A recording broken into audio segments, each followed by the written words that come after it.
God, grant me the serenity to accept the things I cannot change, courage to change the things that I can, and the wisdom to know the difference. All right, Damon. Hello, how are you? Good, man. Thanks for coming. Oh, yeah. Appreciate it. So I met you in FFR, and you were, you've always been there since I've been there. Yeah. And the first time I walked in, you were like greeting people at the door. Yeah. That's my job. Yeah, which is cool. And your appearance is like kind of off-putting. Like you got tattoos and like look like you ran around in the streets and all that. Yes. So to see you like at the front door and like greeting people, I'm like, man, who's this guy? Yeah. And I didn't know that you were like really involved with that fellowship there. I thought you were just there and just like greeting people. Yeah. And doing your thing there. But like the more that I showed up, and that was when they were back at that other spot by the railroad tracks over there. But the more I came around, the more I saw you and seeing that you were, really involved with the fellowship and, praying for people and like, Absolutely. I think I prayed for you a couple times too, didn't I? For sure. Yeah. And, really all in for God and in that fellowship. So, we'll take it all the way back, and get to that point of how you got involved with that fellowship. But where did you grow up at? Okay. I grew up in North Highlands. North Highlands. We lived in North Highlands, went to school in Carmichael. Okay. Just had babysitters over there. Grandparents lived there, so my mom worked for the state downtown. Very busy lady. Breadwinner. She was the one. Okay. Very smart lady. Love her to death.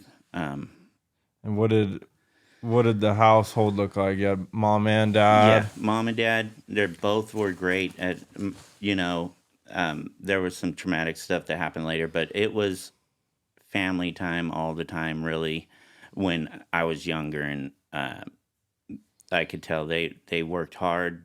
My dad worked for Caltrans, my mom worked for PERS. And we did we used to go on the Rubicon, jeeping, gold panning, all kinds of family involved stuff. Okay. So it was a lot of family oriented things all the time. Then in that area, there's a lot of stuff that happened. It was hard for us younger because it's kind of a rough area to live in. Yeah. At times me and my brother would go ride our bikes to the store and whatever. We got mugged once, It's just for some younger kids living in North Highlands, it's a little bit rougher. We had our bikes stolen from other people, just all kinds of stuff, that was typical of that area. Sure. So. And are you the older or younger brother? I'm the older. You're the older brother? Yeah. Okay. Yeah. And do you have a history of addiction in your family, or is it? Later on, yes. There's an alcoholic, my dad. At that time when I was younger, though, I don't think he drank beers and stuff like that. He would, normal stuff, but he wasn't a full on. At least I didn't notice it. Maybe he was, and I didn't notice it because I was so young. Yeah. But there was always a beer around. There was always maybe a bottle of Jack around, and late nights of him passing out in the garage. I don't know what he did. I was sheltered from that at that time. Yeah. At that time, So when I got older, though, on the other hand, then, so we moved from there to Sheridan, north of Lincoln, out on 10 acres. Had a beautiful piece of property out there. Still do. My parents still live there. Oh, cool. And we moved out there, and not even 6 months after we moved out there, my dad was hit by a car on the freeway. Ooh. He worked for Caltrans. He got rolled down the side of the car, beat pretty bad, broke his leg. It was just, he was broken. I could tell it was traumatic to me to see, my idol. Dad was my idol. I looked up to him quite a bit. And so to see him so broken, he was black and blue from head to toe. Wow. So, for me to see that, it was it was pretty traumatic. How old were you then? I was 14, Okay. 14 years old then. Yeah. So, but that's when, after he got hit like that, he self-medicated with the whiskey, and that's when his full-on alcoholism was very apparent, and very well could see that was how he medicated the pain. Was he taking pain pills too? Or I don't think so. He never liked the pain pills. Like, he never did it. He would just drink until he didn't feel anything, I think, is what the way alcohol works. Yes, it does. Just as well. You get enough on board. We would come home from school after him self-medicating all day. Yeah. He'd be, you add whiskey to an Evans, my mother would say, to an Evans. That's me too. You add whiskey or liquor to any Evans, they turn into an a-hole, instant a-hole. So that's what we came home to. Just, was there violence or just it was just verbal abuse. He would kind of shove and push a little bit here and there, but he never double up and hit us or whatever. That never happened. But so did your outlook on him change after that? Yeah, it was. Wow, I feel don't like even want to come home to that. Yeah. I don't. Every day it was like, how do I get outside as quick as I can go? I come in. How do I leave now? I'm going to my friends over here. I'm going over there, and come to find out they're smoking weed over there, and this and that, and they're smoking cigarettes, and and I just fell right into that because I don't want to be home with Dad. Right. How old were you when you first tried something?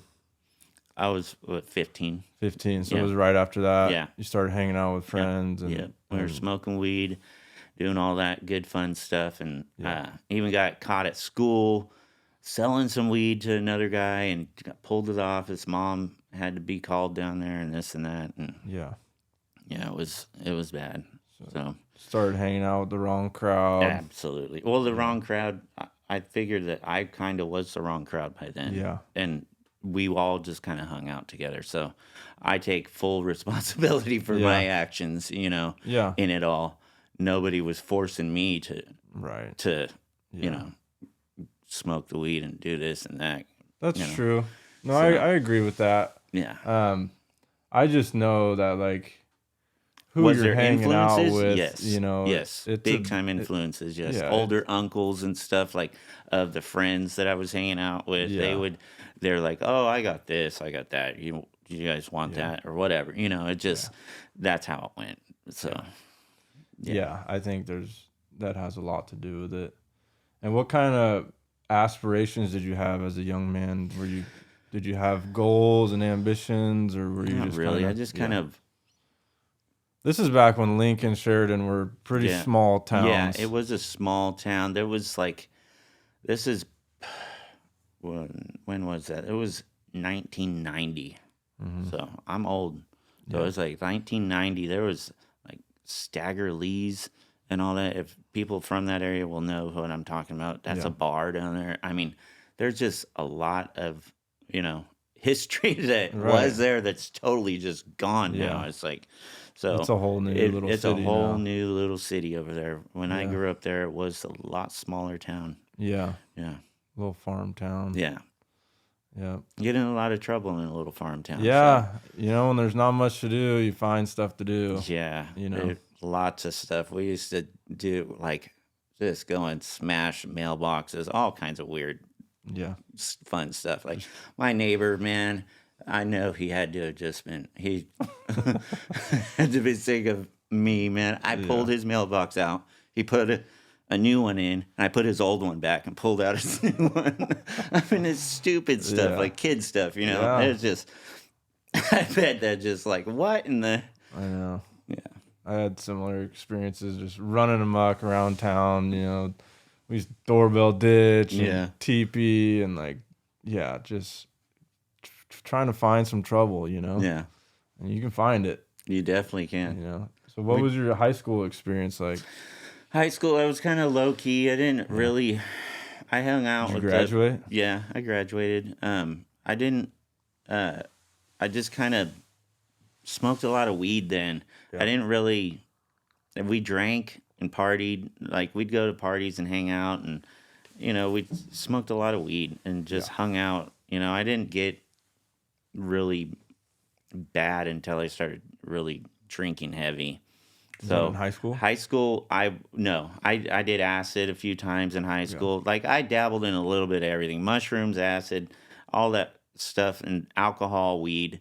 I pretty much the typical stuff. Nothing hard yet. No coke. No. I did it a couple times, but not like. Yeah. It was just recreational. Yeah. But so at the end of high school, I met my wife, my Sabrina. I met her. I was a senior in high school. Met her. She was 16. And we ended up getting married, having a couple kids, Jesse and Mackenzie. And how old were you? I was when we got married. Well, yeah, when you had kids and the whole family. So let's see. I had Jesse when I was 20 years old. But also right then so Sabrina was pregnant, and we're getting ready to do the family thing. We got our own house in Lincoln by now, and she's still going to school, and she's pregnant. She had to go to continuation school because she was. That was Phoenix and Lincoln. There's a continuation school there in Lincoln. She was going there. I was working full time. And she was working also at the gas station, Ramus Oil in Lincoln, after school, and just making things work and doing the family thing. And it was all good. I didn't drink that heavy then. Everything seemed to be going like, a young family should be going. Nothing was out of control. And then my brother died in a car accident. And that, so when we're younger like that, I get that we kind of drifted, like me and my brother drifted apart. Me and my parents kind of drifted apart because I was so focused on work and family and what my family was doing, So we all kind of drifted apart. Meanwhile, my dad's like out and he's got his own apartment. He had to move out of the house with my mom, kicked him all out. And because he was full blown alcoholic, like he was 98 pounds. I mean, really bad. Yeah. We pulled out 100 and some odd bottles of Kessler, gallon jugs of Kessler out of his apartment. Had to send him to the hospital. My uncle at the time took him and threw him in the trunk of the car. He was so not going to go to recovery or anything like that, a group. So they sent him to White City, Oregon, a program up there. And he's been sober since. Oh, wow. Yeah. Thank you, Jesus, for that. Yeah. He's been sober since, and he's completely different man. It's like a night and day difference with you. Like I said before, you add alcohol to that man, and he's a different man. Yeah. So like the Jekyll and Hyde type thing. Yeah. It's absolutely 100%. Have you read any of the AA literature on that stuff? No, I never got into that. I just stick with my Bible and my yeah. So it talks about that, like in more about alcoholism, and it talks about the different types of alcoholics, and how real alcoholics and people that suffer from alcoholism, whether you want to believe it or not, the doctor's opinion is that people with alcoholism have an allergy to alcohol, and we process it differently, and it completely changes who we are. Absolutely.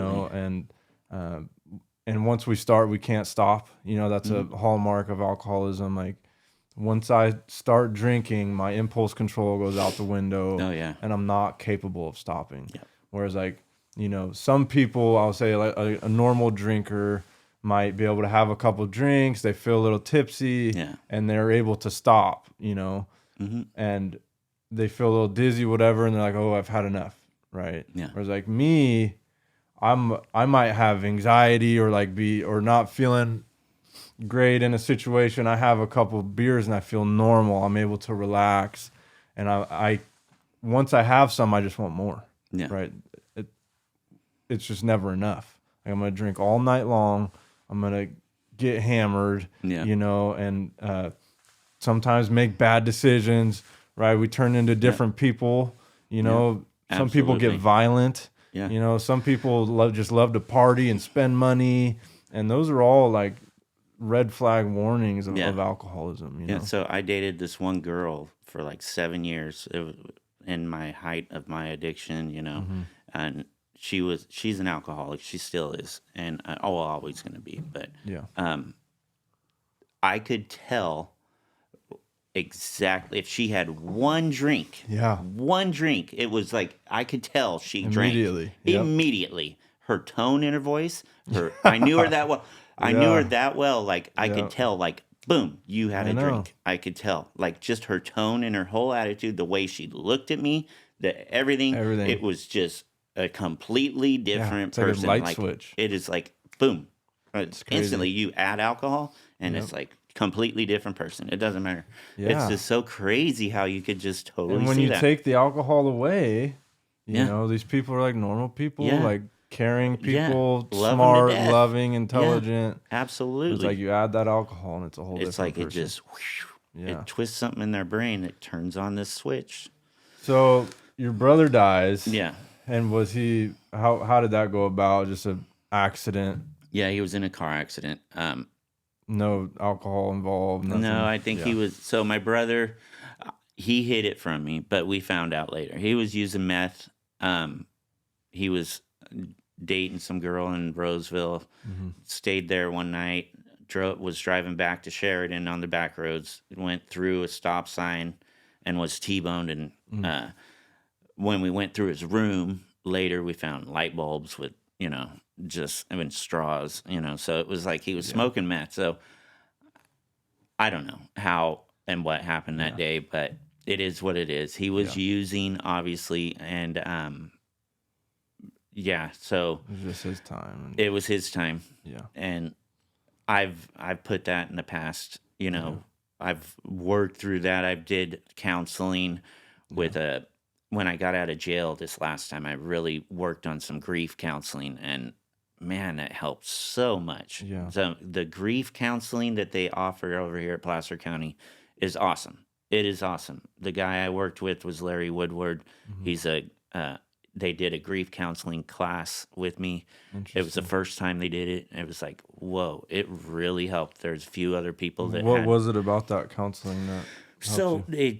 The way that the booklets that they had, it like gave you a whole different way to deal with these things, and the tools on what these feelings were doing to you when they did them. It was just awesome. There's a lot of it.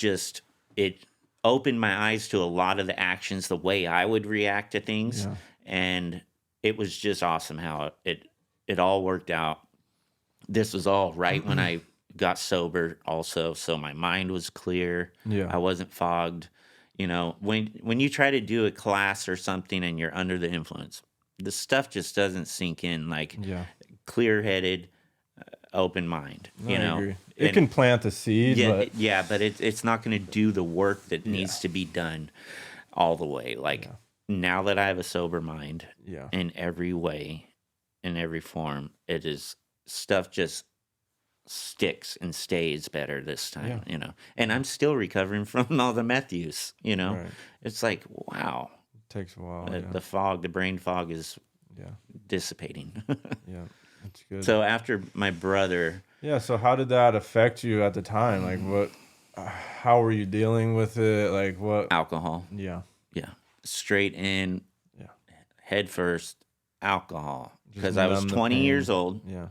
And I was turning 21, and it was on and cracking, and nonstop every day for quite a long time, and I can't even think how long I drank after that. It was like many years, probably. So that would have been in 97 is when he died. So 97 to 2000, I was a full-on raging alcoholic, just add alcohol. What did I say? But so all day, every day. Yeah. Well, not all day. So I'd go to work. It was always in the evening. I never drank and worked, and that came later in my addiction. Like the beginning stages I did that, and then I started, that was also when I started doing meth also, but I wasn't doing it full time and I wasn't smoking it. That was the difference. I was just doing lines Mhm. of meth to get to work after being hung over all night drinking. It's like I'd do a line on the way to work or something and just and wake up and get to work. And It's like a cup of coffee, yeah, exactly. It was my cup of coffee. It really was. And it like that's how I would deal with Yeah. the Yeah.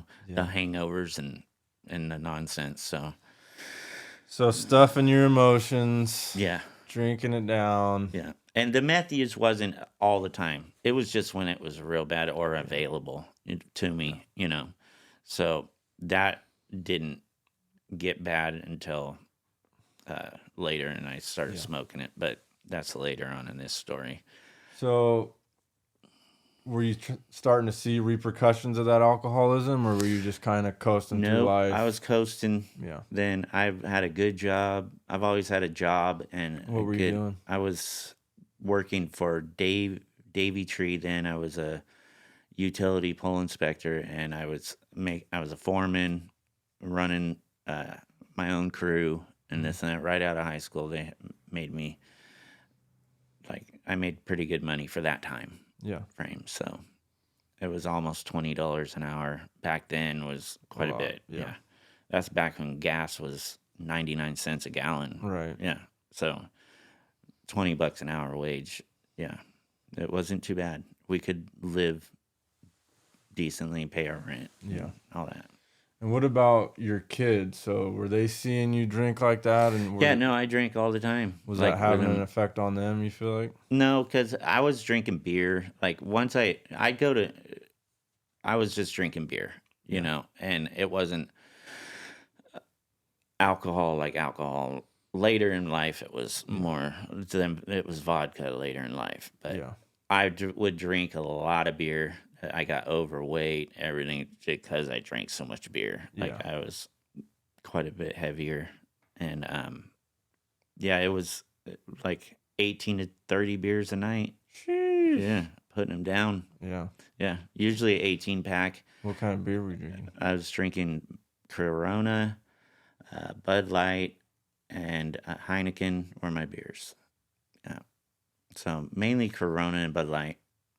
But So what happened after that?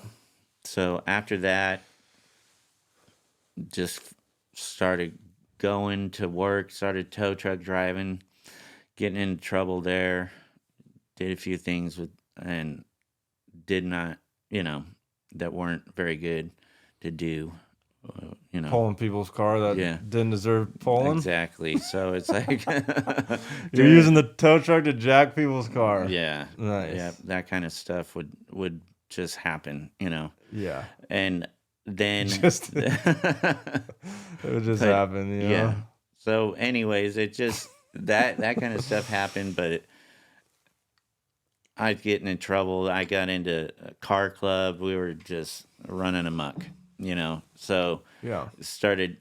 Then I had some wisdom teeth pulled and was introduced to Vicodin, and it was a wrap. Then it's Yeah. like I was Found it. found it. Yeah. Yeah, the Vicodin led to Norcos, then the Norcos led to Oxys, Yeah. and then the Oxy led to Liquid Oxy, and then so on and so forth. Yeah. But let me back up here. What was I going to say before all that? So I got introduced to that. Then I started tattooing also. Mm. So the painkillers and the drinking and the tattooing, Yeah. and I had a tattoo shop built right in my kitchen. So everybody from the car club wanted tattoos, and I just started tattooing back then, and started tattooing and living that lifestyle. And then me and the wife. So you just kind of fell into that whole lifestyle. Yeah, that lifestyle. I kind of started because I've always been artistic and very always draw and very artistic, and pretty much I could draw just about anything, or it's just that way. But I got that trait from my dad's side family. But anyways, so the tattooing, I'm going doing that on the side, working also, growing weed, selling that. So I'm doing great with money wise, and the pill habit's starting to get bigger and bigger and bigger and bigger and bigger and bigger. And then it's like, whoa, I'm like this, and I'm supplying pills for me and my wife. My wife's on them too. Oh, So we're doing them, and just every day that it's like, how are we going to get more? How are we going to get more? How yeah. are we going to get more? It was like Becomes a it's, full time job yeah, in it is a itself. full-time job trying to find pills for yourself and find good connects with them that have them all the time. And man, that was just so stressful and Yeah. so draining in Just itself. It was no fun after a that. shitty It was way to like, live. it is the Yeah. worst way to live. And I did it for so many years. Just like no purpose, It's meaningless. yes, Just one day to the one next. focus and one Yeah. drive, and that was it. And that's to get And pills. then once you get it, it's just a temporary relief. Yeah, And then it's just absolutely. on to the next day. Yeah. Here you go again. So I get this other job. I'm working for a fencing company, and doing that for about 10 years. Started drinking after and during the job then, because I got full reign then. It's a construction style job, so everybody's drinking. So it's like, we're drinking at lunch. Yeah. I'm drinking and driving in the work truck on the way home, back and forth, and coming back into the shop. The owner's having, like shots for us at the shop, and we're drinking at the shop. Yeah. It's like full on party time all the time for Damon. And Damon's not having any fun though, because he's worried about getting pills all the time, and the only other way to medicate's with the alcohol. So I'm doing that, and just trying to make Still ends haven't meet. like dealt with any of the stuff from your brother. Yeah, no, Still it's just like running. bury on more drugs and more suppress it all. All the feelings of anything. It's just getting. So you've been able to like maintain some jobs though. Yeah. Have you had any other traumatic circumstances as a result of using and hanging out with Yeah, that's car later club though. guys and like Yeah, no, Not at this nothing point. really yeah. big or bad. Like, we had a few fights with people here and there, but who Yeah. doesn't? Yeah. Arguments here and there, and parties, and they get Yeah. out of hand or something. But it's Yeah. just like stuff like that just happened. Yeah. That I thought was just normal stuff to happen. Yeah. So that stuff I never really let get to me. I've been beat up, and I've done some beating up to people. It doesn't matter. I'm not like, me and my brother grew up very, like, we're very close in age. Mhm. So we would fight like cats and dogs, like literally cats and dogs. Yeah. We got kicked off the bus for fighting, like, for weeks at a time. Just Yeah. yeah, two Wolverines at each other all the time. It just seemed that way. Yeah.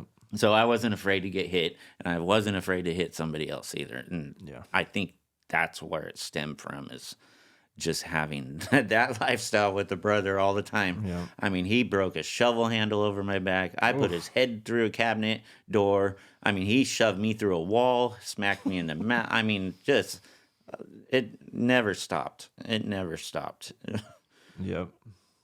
So So you're fencing, drinking, popping pills. yeah, and then I go to this job, and I'm hanging out the window, and I blow my back out on the job. Couldn't even stand, and I go on workman's comp.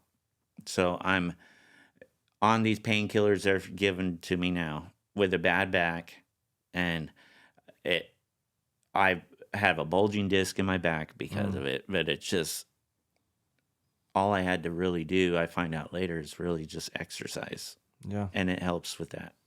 And Core strengthening, yeah, strength and- it does. yeah. It absolutely does. You have a back problem, exercise. Yeah. Exercise. Because when I did, then that's what cured it. Not the pills that mask it. Yeah, I And know. yeah, They, exercise. the doctors just like give you, a prescription just Yeah, to, yeah.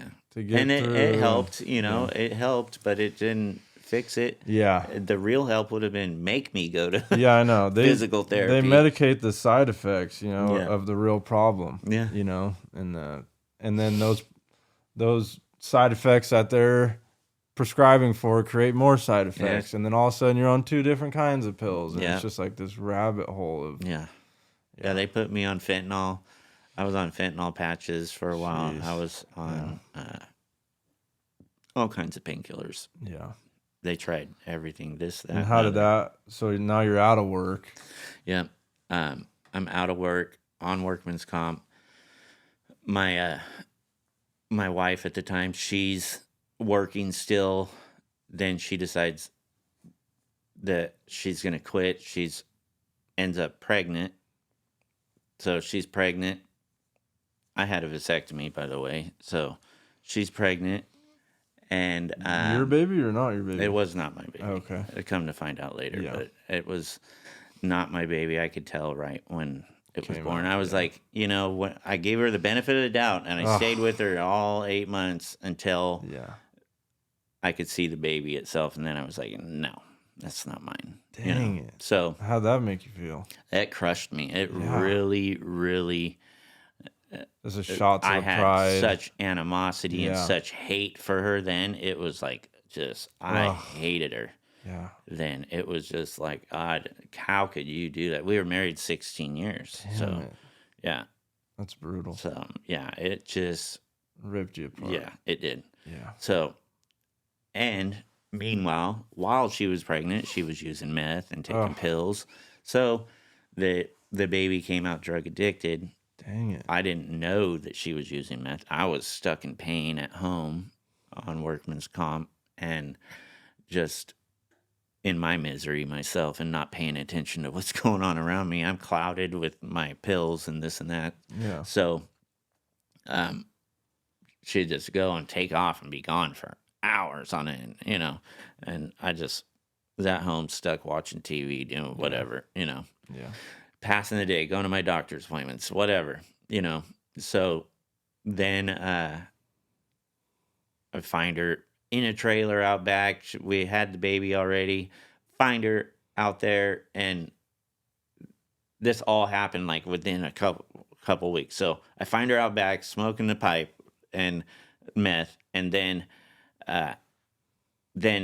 like a week later, our landlord comes to the door and says that you haven't paid rent for 3 months. She hadn't paid the rent on the house for 3 months. She Oh. had been taking the money that I would give her because I get workman's comp checks, taking the money and blowing it at the casino and doing her meth and doing whatever. Yeah. And just totally lying to me the whole way. And I had to put a tracker in the car just to see where she was going. I got the check one day. She said she'd go and send it. I put a GPS in the car. It went straight from the house, straight to the casino. And I was like, Jeez. oh my gosh. So I was just like, oh my gosh, I was at my wit's end then. And I just was like, okay, well, hand me the pipe. Yeah, that's the smartest thing to do, huh? Yeah. So, yeah, no, I ended up, then I was using and smoking then, and it just got its claws into me then, and nothing else So now mattered. you got that heartbreak going too. Yeah. The And heartbreak. did that? I know for me, like when I went through that heartache, like it wasn't just animosity for one specific woman. Like I started hating all women. Yeah. And like using and abusing, and Yeah. just like lost my respect for women in general. Yeah. And it was all self. It was Mhm. all me at Yeah. the end of the day. But at the time, I was like, yeah, just angry at women in Yeah. general. I felt like they were all evil Yeah. and they're just out for themselves, whatever. By then, it was like, then I'm questioning, was she always lying to me? Was she always Right. doing this stuff to me? And, Right. I started questioning everything, And were your older kids out of the house already? No, they were, Jesse was, let's see, he was probably 15 or 16, I think, Okay. or 13 or 14. I can't remember how old he was. I Yeah. was so messed up in my head. Probably in high school Yeah. though. Yeah, no, yeah, he was in high school. He just started high school, and Mackenzie was like in elementary school still. So they were they were 7 years apart. So Okay. Jesse's 7 years older than Mackenzie. Then So you started running. You hit that pipe and just kind of yeah, went off or what? yeah, I just Yeah. we got evicted out of the house, moved in with my parents for a little while, and then Sabrina and I got into an argument at the house. She called the cops. I shoved her because she put a cigarette out on my chest, and I just pushed her away. Well, she called the cops like I hit her, and they went there and they took uh they threw me in the car. They had me all locked up, ready to go. I'm like, "Are you gonna ask how I got this big cigarette ash and blister on my chest?" And he's like, "How did you do that?" That's why I pushed her away, was because she did that. And so then we both went to jail, and they took our kids. Oh, So then the geez. kids were taken.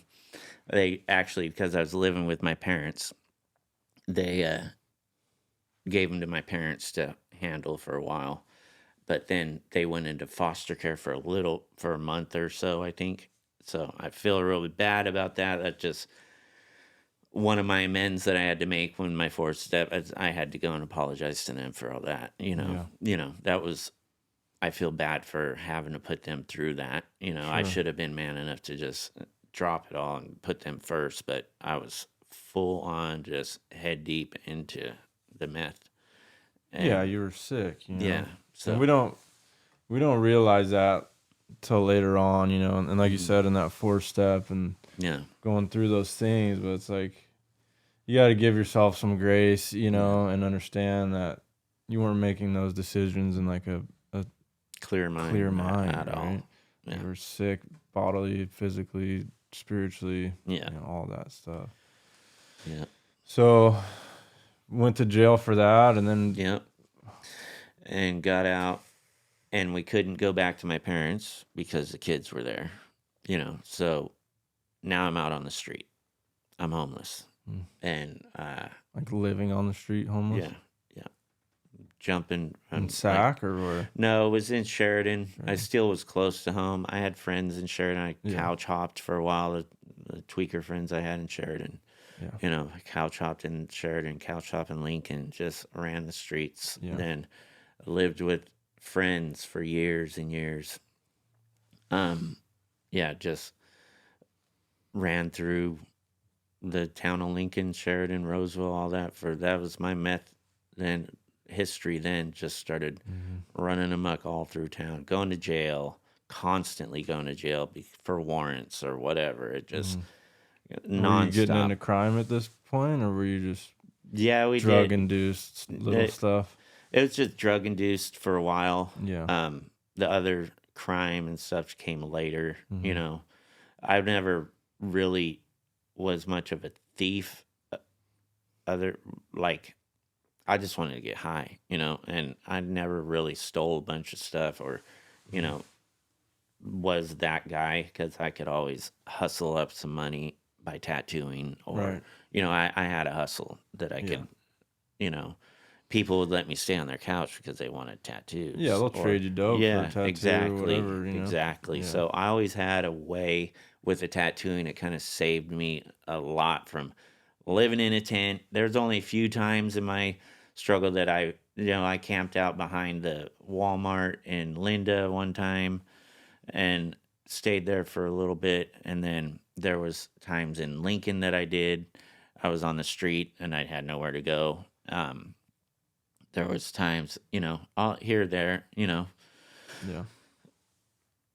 but yeah, so I was just running amok through town, just doing that, running through women. Then met another girl, was with her, the one that was the drinker.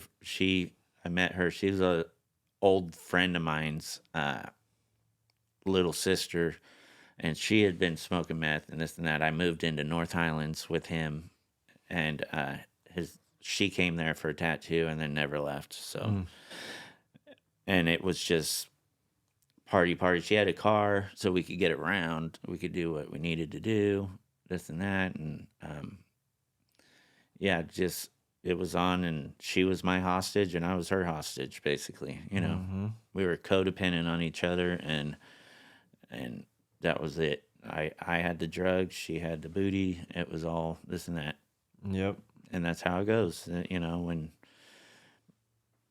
just running around from house to house, from friend to friend, and just pleasure seeking. Yeah, just, all the time. Yeah. Getting money, tattooing, or just doubling the money on the dope. Just pleasure seeking all the time. Yeah. Any way we could do it. But yeah. So started running around with her, and where'd that take you? To jail a few more times. Yeah. Yeah, I just kept going to jail. I don't know how many times I've been to jail. It's just in and out of jail, in and out, in and out. Like, it was there for a while. It was seemed like every couple months I'm in jail again. Just on probation. Yeah. Yeah. And or I had a warrant because I didn't go and handle my court stuff. I'd go in and they put me out on my own recognizance, and I'd have a pipe in my hand before I hit the street, it's just that way. Yeah. And nonstop. So after that, let's see, we got a house. I ended up getting clean. Not for very long. I got clean off of meth for 2 years, but I was drinking. So that was so I got off the meth for 2 years with her, though. And what sparked that? So she got tired of it, and I got out of jail and decided, okay, I'm not gonna start again this time. So I got a job working for Midas and this and that, right in Auburn, and that old Midas there, when it was Midas before. I started working there for a while, was drinking, and then lived in the Greens over here in Auburn, and we had our own place there, lived there for a while, and moved out of there, moved from there to Camino. But I'm drinking the whole time, that's when I started drinking vodka, and she's drinking, she's alcoholic, and I was alcoholic also. I'm not saying that I wasn't, Yeah. So drinking on the way home, drinking, after work again, just like before. And then the little small permissions come in. Then we had some friends that came over. Then they had some dope. And it was like, oh, we'll just do it once. Just party, We're just going to do it once. One just more have time. a good time. Yeah. Yeah. We'll have a good time, and it'll be great. And we'll be able to put it down. We won't get any more after this. So we know how that goes. Yeah. So I can't put it down. Once I did it, it was just on and cracking again. Yeah. Ended up getting out of that house, moving down into Auburn with my boss for a while, and ended up getting a house in Lincoln. So I'm working for a custom shop this time, and I'm still popping pills. I'm still, this whole time I am still taking pills, but I have them under control now in my mind because I have a prescription, and I don't take more than my prescription. I'm good with the pills, but I wasn't all that great with the pills because if I didn't have them, I'd just be sick. Yeah. But so I'm out of out in Lincoln. I'm not using like full bore like I was before. Mm-hmm. I'm just using a little bit just to get by, just to fly under the radar. I have a house, I have a job. I'm just kind of coasting, and did that forever, and it seemed like ever.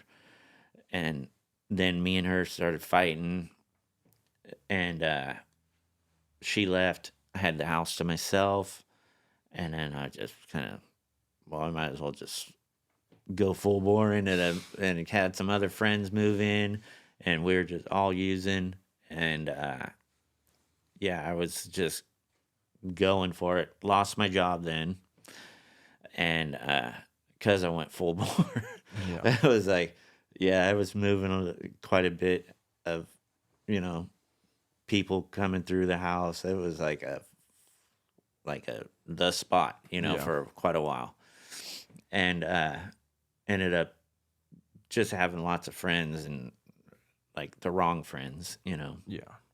over all the time, and cars being stolen and all kinds of shenanigans happening.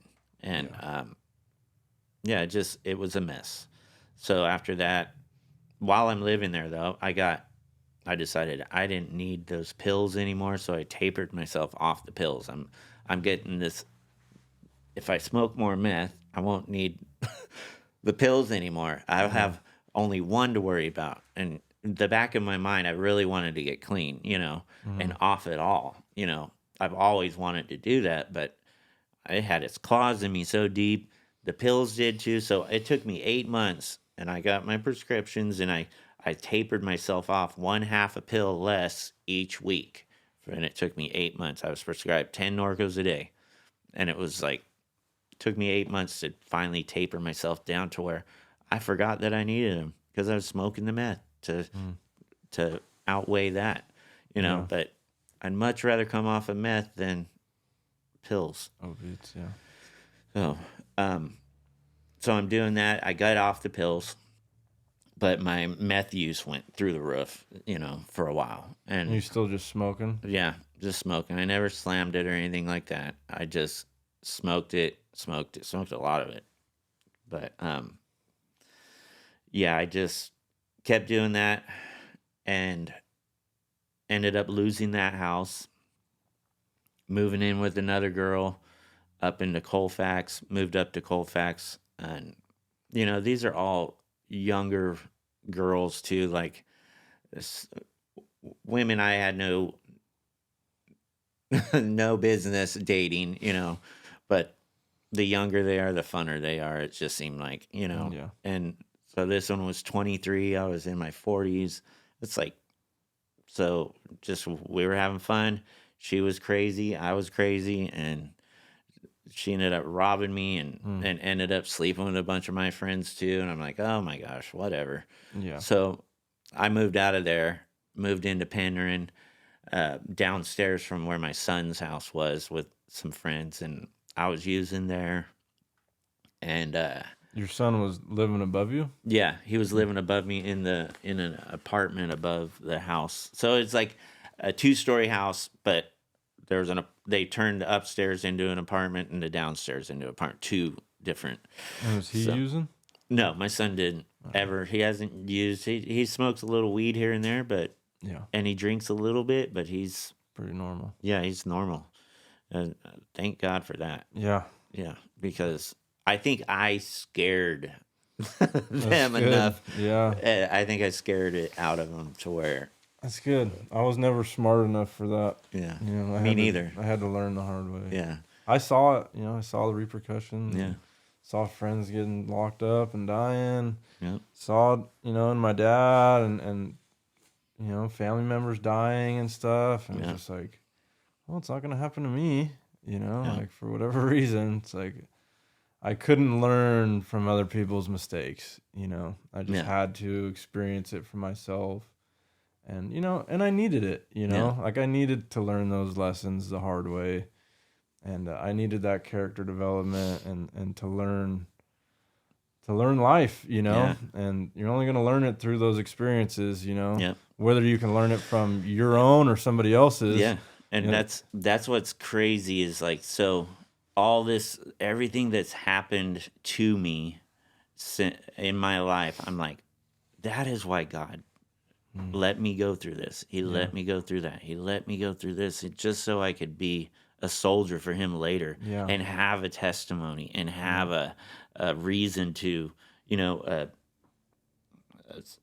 an outcome like that could just only be a divine intervention. And it's yeah. just like, because I was an atheist, I did not believe in God at all my So whole no life. God in the No God. house. Like my grandparents, were very religious Christians.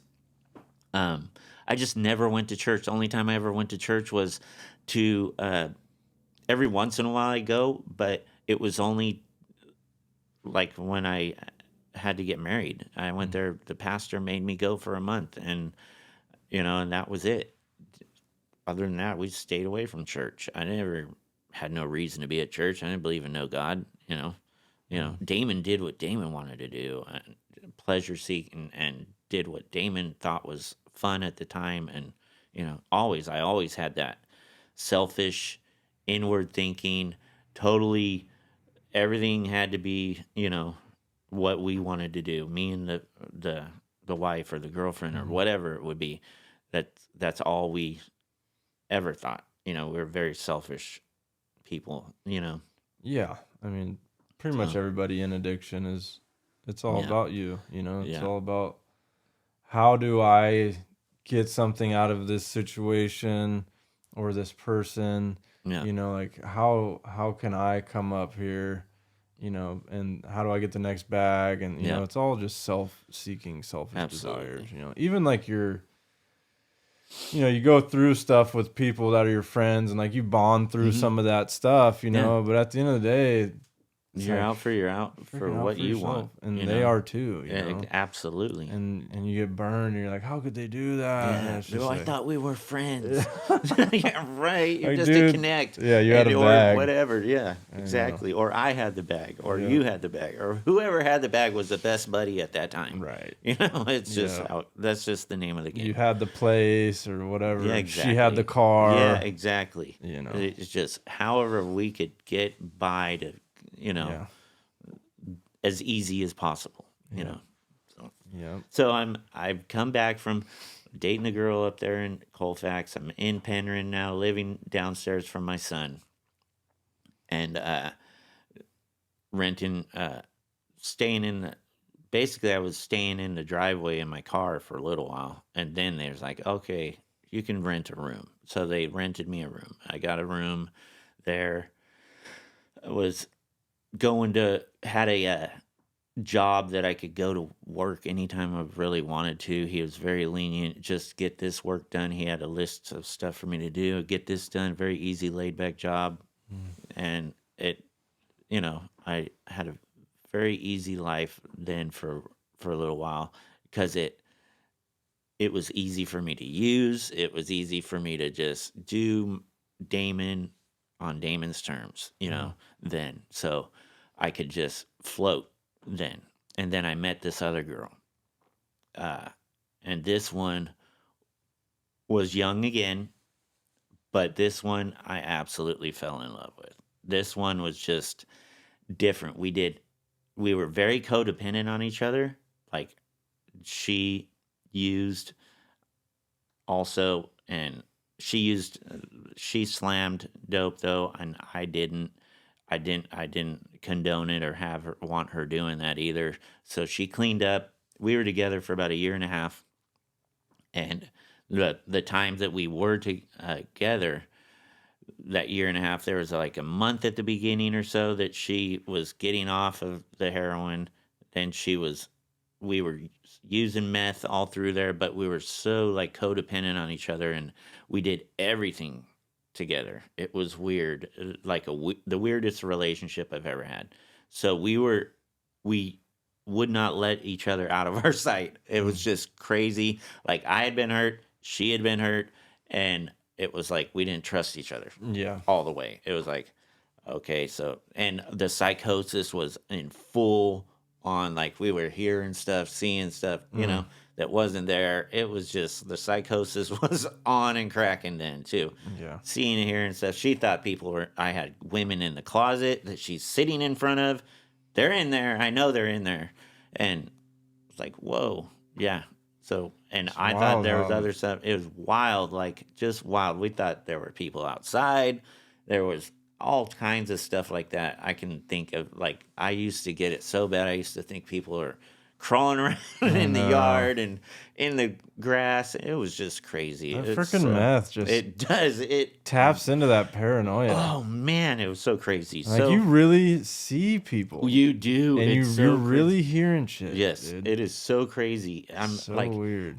When I first started using meth, and I was up for like a week. This is back in the old house with the old wife and all that. When I very first started, and I came out of the house with my AR and shot the yard up the grass because I lived on 22 acres, so we could shoot out there. It was it was a big house, big area. I always shot out there, so it wasn't out of the normal. You know, I thought we had some grass out front that was really tall. I hadn't mowed it. And the wind was blowing. I thought people were crawling around in my grass. So I was like, wah, bah, bah, bah. I walk out there, nobody's in there. I'm like, oh my gosh. I'm like, I'm losing my mind. I walk in, I lock the gun back up. I'm like, okay, this is crazy. This is nuts. That's why tweakers don't need guns. Yeah, exactly. Right? Exactly. So now you and her in the same house, all twacked out. Yep. And she's working with me. We're working at this job. My boss is paying her too, paying me. So we lived that way for a year and a half. And she just got this bug one day. Like she just up and took off one day, and then come to find out 2 days later, she's dead. Oh. In her car in Roseville. And I just already know it had to have been something to do with drugs, I think. I don't know. I didn't get the full story or whatever on that. But so that, like, I love this girl. It was very much, it was just crazy how God worked it this way.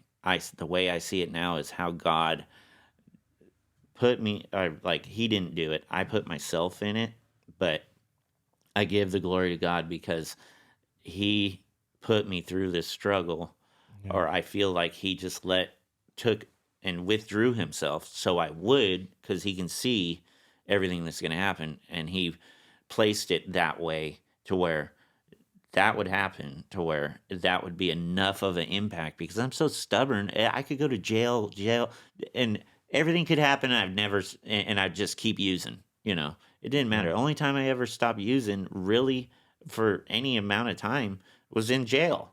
And so that's the only time I ever got sober, completely sober off of everything, Did you go to prison, or you just in that? No, just jail. Yeah. Just jail. This last case. Let me back up a little. So there was a case that I just went to jail with Autumn. Like, she was in the car. They searched my house, found a gun, found drugs. So I went to jail for that. I was looking at like 3 years in prison. So I ended up getting a lawyer, and he was a good lawyer. He got me off on all that because the cops weren't supposed to be going in my house. Autumn stayed with me, but that wasn't her residence. I wasn't on probation. They illegally searched the house. Mm-hmm. So they just said Autumn lived there. Autumn was on probation. I wasn't, but Autumn was there. Mm-hmm. So, and they kind of knew us in the town by then. They knew Autumn. They knew me. They didn't, cops get to know people, you know. Yeah. So, and they definitely knew me and Autumn for sure. So they just found a way. Somebody had probably said I had a gun or whatever in the house. Yeah. That's just how it goes. So I ended up so I was looking at 3 years in prison. Autumn died, and I'm sitting in jail. And then I decided to try something different. This is, so I went to jail. No, I didn't try something different then. I'm sorry, I'm skipping something. So then a whole month goes by, and I'm talking to the guy that's going to do Autumn's memorial, and he's actually from the church in Rockland that I was going to, and I started going to because of him. He asked me to come check out this men's group, Celebrate Recovery, in Rockland. I decided to go. I was still using, I was still getting high, but the seeds were being planted then. Yeah. They could tell I was high as a kite in there. Yeah. They all knew me because I kept going there for years after that. And so I'm in there, and I'm using still, and I'm just kind of, whoa, what's going on, Yeah. And then I ended up getting an argument with one of the roommates, and she called the cops on me, and I went to jail again. And this time, now that I had that spirit of God in me, Mm-hmm. I decided to pray to God in jail after sitting in there for 4 or 5 days. And I prayed to God. He told me what to say to the judge. He told me how to and do what I needed to do. When I got out, is call my son, do these certain things, and he just said it clear as day, and that's what I did. Hmm. And here I am now, So I'm sitting there. I do all the things he wants me to do, but that was the first time I really prayed to God. Well, no, I take that back. So there was one other time, years and years before, right after I was staying behind the Walmart in Linda. I needed a ride back to Lincoln. So I was like down and out. I wanted to walk into the freeway. I said, God, if you are real, give me a ride to Lincoln. Otherwise, I'm walking into the freeway. I'm walking in the freeway, and boom, here comes a car of a guy that knew me from like 10 years before. I met him once, and he was my wife's friend from high school, and he recognized me. And it was like, I'm like, okay, God, I think you might be real. It's like, I'm thinking that, but I'm Yeah. still high. Then it's like, and nothing stuck, Yeah. So it's like, wow, that was the first time I really prayed to God. He answered, and I just kind of like blew it off, like, Yeah. wow, that really just happened. But who cares? Let's go smoke some more dope. Yeah. You know? So you prayed in jail. Yeah. He kind of answered your prayers there. Yeah. And then you got out, and did you continue to walk that path, or did you go to? I was going just the Wednesday meetings every Wednesday. I was doing that, and I was upstairs living with my son now. I moved out of that as everybody moved out from downstairs. Right as I lost the house, I went to jail, lost the girlfriend, went to jail again. So everything was happening to me. I was like at my very rock bottom. I'm sitting in jail, and that's what I pray for people. Like, Yeah. even at church at FFR now, I pray for people to have a rock bottom, have a turning moment that the only way they have to turn is up. From there, Yeah. is how what I pray for. What do you for a think lot of it is people. about that, like that gift of desperation that? It is a gift. It absolutely is a gift. That's the only way, because a lot of us are so stubborn. I'm sure Yeah. you can relate to that. I was so stubborn, saw and did things Damon's way all my life. And then finally being able to just give Damon up, let him die to self, Yeah. and turn, like, I was a 180, and that's the name of the church in Rockland. Damon turned in, it was a 180, like completely different guy.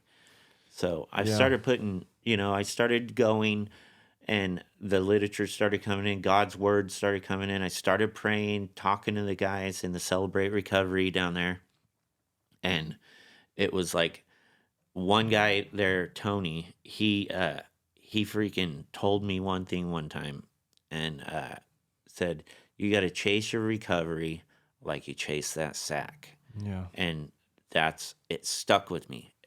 I heard that, and I could relate. It was like, boom, a light bulb went off. I knew exactly what I had to do. Yeah.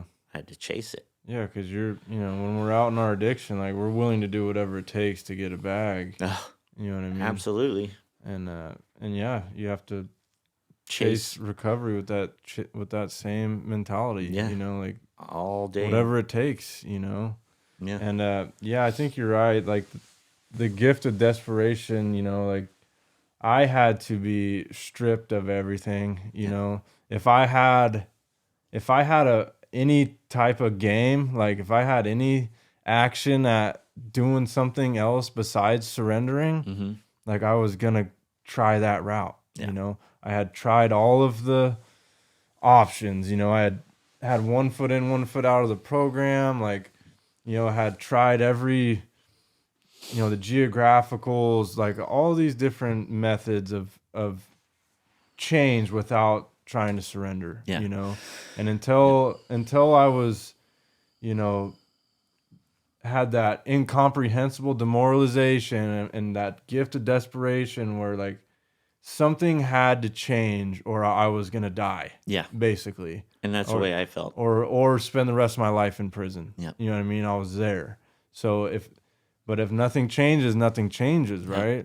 And so when we get to that point of desperation, like that's when that willingness gets there. You know, like when your back's against the wall and it's like Yeah. jails, institutions, or death, Yeah. and you have that willingness to change and you chase recovery with the same ambition that you're chasing that bag of dope, Yeah, that's when things will absolutely. start to move. Yeah, and you that's know? the thing. It's like you got to be desperate because I was finally desperate in my life. I was like at a bottom to where it was like, Yeah. what do I do now? What were you feeling inside at that point? Like, I was completely broken inside. Like it was just such a shock to me. It was like it was a shock, but it was something that was in the back of my mind already. I knew Autumn was going to be taken like at some point in time because she just was stubborn also. She lived life on her terms and it was just she did what she wanted. She was just like me. And we did what we want when we wanted. And it was that brokenness that really turned me to God. So it took a death to bring me into addiction, real heavy, and it took a death to get me out of addiction is the way I look at it. Yeah. But and actually nowhere else to turn but up, you know? So I'm going to the Celebrate Recoveries and I'm finally digging into that. Then a friend of mine, Jenny, she turned me on to FFR. I went up to FFR, then it's been a wrap since then. It's like I got Nick as a sponsor. I was all in. Like he started doing this, telling me to do this, that, and other, and I'm like, yes, yes, yes. Okay, okay, okay, okay, okay. Yes, sir. Yes, sir. Okay, to everything. It's like you got to find somebody like that, and that lives a life that you want, and say that's not that couple. I don't want that couple. I want that couple. I want to be like that. That's what I want to be like. So I'm going to follow what he's doing and do what he's doing. And that's exactly what I did. And that's just a being very obedient. important part, you know, is like, what do you want your life to be like? Yeah. You know, and like we come into these rooms and a lot of us don't know who we are, you know, or what we want. You know, we're just like broken, like shells of ourselves. And you know, you hear guys talk and you relate to somebody, right? Or you see, you know, how they're living their life and like their walk with God or even just material things they have that you might want, you know, can get you to that point too. Yeah. Where it's like they just have things that you want. Yeah. You know, and so you know, all you got to do is figure out what they're doing and do what they're doing. Yeah. You know, and most of these guys that like have real sobriety and like a life of purpose and, you know, meaning and like real happiness, not just that fake stuff, but like you can see it on them, like they're genuinely happy and like genuinely are living that life of recovery. We're all doing like similar things. Yeah. You know, we're all have a relationship with a higher power. We have healthy relationships with other people. Absolutely. You know, we have good daily habits in our life. We have structure. Absolutely. We're of service, right? We're living not for self anymore. We're living for other people, or like service is a big part of our life. We put people before ourselves, right? Yep. And just our daily walk is healthy. You know, we're not listening to a bunch of negative stuff. You know, we're not watching negative stuff. We pay attention to how we treat other people, how we're talking to ourselves. all that stuff. Absolutely. Like you mentioned that you listen to a lot of podcasts, and I do too, and like listen to a lot of motivational stuff, and they're all saying the same stuff. Yeah. It's because it works. Yeah, it does. And It so really does. when you're fresh in recovery, like seeing somebody that has what you want, all you got to do is emulate what they're doing. Yeah. But it's hard, I'll just speak for myself personally, but I know this is for a lot of people. It's hard to ask for help. Yeah. To ask another man to show me how to do anything, but like to get vulnerable with another human being and admit that you have these issues and that you can't solve them on your own. And then to like be honest with, first of all, yourself, right?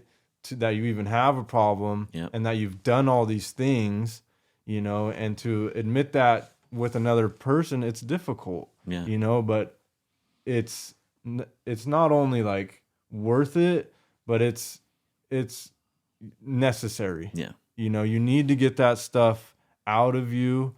God already knows, and if you're a believer in Christ, you're already forgiven. The work is done, but that internal work needs to be done. Yeah. We have to learn, we have to heal from those traumas. You know what I mean? We have to work through that grief, and like we have to heal ourselves first, and that's what these steps are for, but you need help through that and finding a sponsor that you can relate to and work with is crucial. And that's how we do it. One addict helping another, we help each other through these programs and it's a beautiful journey. It is. So how has your life changed from being in sobriety? Oh, it's a 180. Yeah. It's like completely. So that old Damon is absolute. So I get baptized and all that, and really the old Damon is dead, and he is no longer around. He's dead. He's gone. The addict, the drug addict, the alcoholic, he's gone. My whole lifestyle's different. I don't cuss. I don't smoke cigarettes. Jesus pulled that from me. I was in, about 6 months to a year out fresh in recovery, and I decided that, Jesus, I want you to take cigarettes from me. A lot of people, like, I actually did it. I prayed to Jesus. It's about having that absolute faith in him, that he's the almighty powerful one that can take things from you, and he really can if you have that childlike faith in him to do so. So I gave myself an achievable date to quit and stop, and I prayed to Jesus until that date and said, take these from me on that date. Take these from me on that date, Jesus. I have faith in you that you're going to do it. That you're the all-powerful one that can do it. Yeah. And so that day of Wednesday, I had my last cigarette. Thursday, woke up and didn't want a cigarette since. That's awesome. My cravings, everything gone. Yeah, I smell them every once in a while, and it smells good. Like, ooh, I like the smell of it, but still, I know where that will lead me if I have one. You know? I know. It's just not worth it. Yeah, it's not worth it at all. It's one of the hardest ones to quit. It is too, but I never thought in a million years that, like, I'm dating or my fiance smokes still, and her mom smokes, and I was smoking at their house and all that. They could not believe that I did it. Like, I just put them down like that. I was praying for it, but they couldn't believe it. It's like, wow. Yeah. So I think, what you talked about with Jesus and like having that faith, like, and there's stories of that in the Bible, right? Where the lady that was seeking after him and just wanted to touch his robe, you know, just to have that faith. That he would heal. He does, and he will. I'm living proof. Yeah, it's the absolute power of Jesus Christ, that healing power, that redemptive I would power. Not be the man I am today without Jesus Christ. Yeah. So how did that come about? Like you got into the church, and then you got into some literature, like in the Bible, or how did that relationship develop so quickly?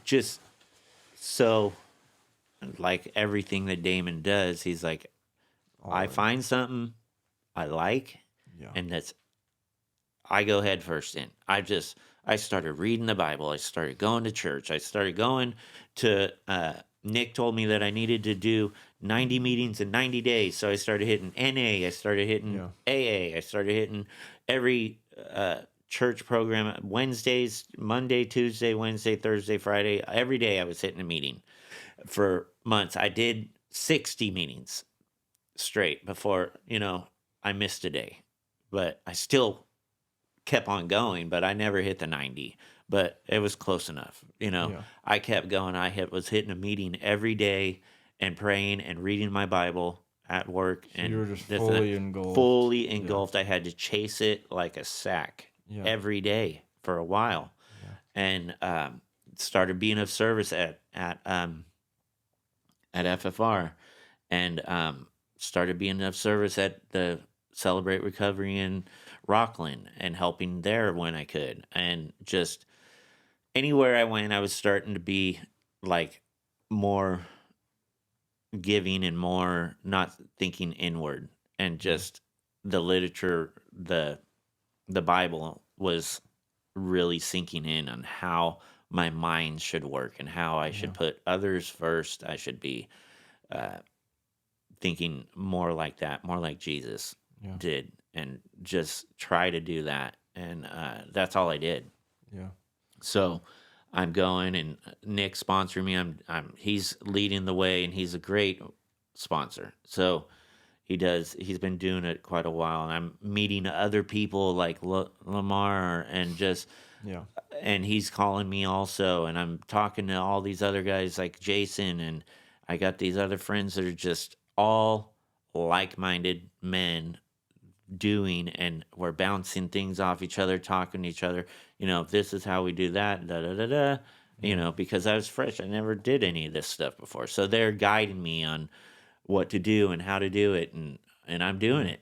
So it's cool. I think an important part that you're talking about is like being all in, especially in early recovery. Like I had to completely swing the pendulum the other way. I was like so lost in darkness and like caught up in self and the self-seeking and addiction and like the guilt and shame and all the turmoil that I had created and caused.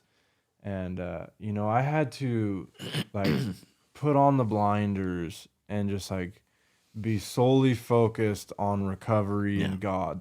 Like it's, for sure, like the first year, it was like, I don't want to hear anything about drugs. I don't want to see anything about drugs. No violence. I struggle with violence. So I'm like, I don't want to see any of that stuff. Like, I need Christ in my life. You know what I mean? I need some peace and serenity. I'm freaking broken, and I'm hurting, and I've been hurting people that I love and care about, and I want to live differently. And so I think being all in is very important, and like changing our habits, right? Like we need to replace these old negative habits with new ones, and being all in and like going to 90 meetings in 90 days and like working a solid program and getting into the step work and taking the suggestions that are given in these programs.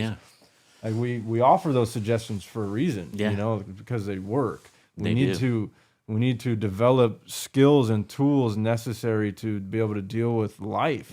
Like before, the alcohol and the drugs were the solution to the way that we felt. Anytime something negative happens, we would reach for a substance to change the way that we feel, to escape, right? And to celebrate and medicate. Everything was revolved around drugs. We chased it every day.